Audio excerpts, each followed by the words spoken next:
종도 여러분 안녕하십니까? 종단 뉴스를 시작하겠습니다. 먼저 주요 뉴스를 보시겠습니다.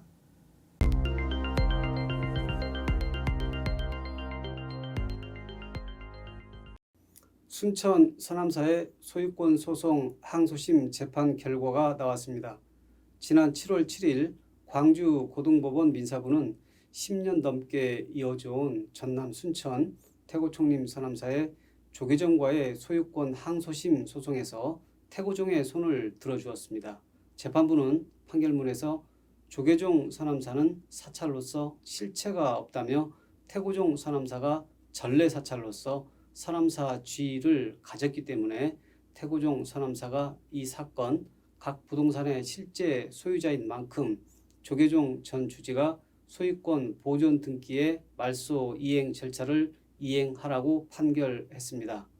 또한 재판부는 서남사는 통합종단인 대한불교 조계종에 소속되는 것을 거부하다가 한국불교 태고종에 자율적으로 소속하기로 결정했다며 조계종 창단 이전부터 현재까지 불교 의식을 한 점, 소유권 변경 등기 경위 등을 볼 때 태고종 서남사가 전례 사찰인 서남사의 지위를 가진 소유자로 봄이 타당하다고 밝혔습니다.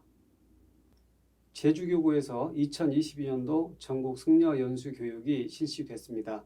총무원은 지난 7월 5일 제주교구 종무원 3층 법당에서 제주지역 스님 50여 명이 참석한 가운데 연수 교육을 실시했습니다.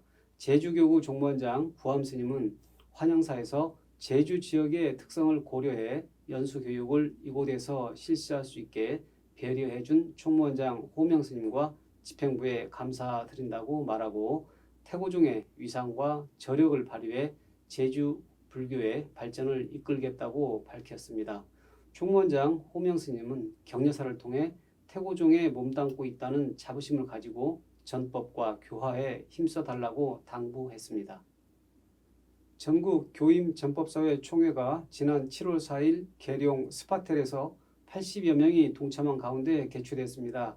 코로나19로 3년 만에 열린 이날 회의에서 전국 교임전법사회 진화 회장은 인사말을 통해서 전법사의 자질 향상을 위해 자체적인 교육 시스템 구축 등 조직 발전에 가일층 노력하겠다는 의지를 밝혔습니다. 한편 이날 회의는 종단 내 전법사의 역할 확대, 북한산 태고사 인수, 통일 법요집 발간 등 종단 현안 문제에 관해 다양한 토론과 논의가 이루어졌습니다. 태고총림 서남사는 지난 6월 29일 경내 종무소에서 전통 강원 학인 12명을 대상으로 제1회 장학금 전달식을 가졌습니다.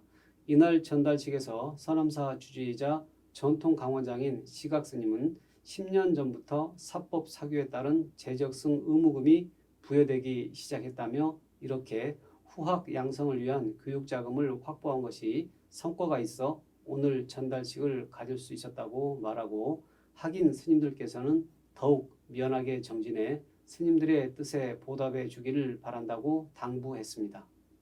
경남교구 경남태고비구녀회가 지난 6월 21일 삼성 서울병원에 치료비 성금 500만 원을 기탁했습니다. 박승우 삼성 서울병원장은 기부금을 소아와 청소년 환자의 치료를 위한 환자 행복기금으로 사용할 방침이라고 밝히고 어려운 시기에 스님들께서 뜻을 모아주신 아름다운 동행에 감사하다며 의료진은 환자의 치료와 회복에 전념하겠다고 말했습니다. 시청해 주셔서 감사합니다. 다음 종단 뉴스로 찾아뵙겠습니다.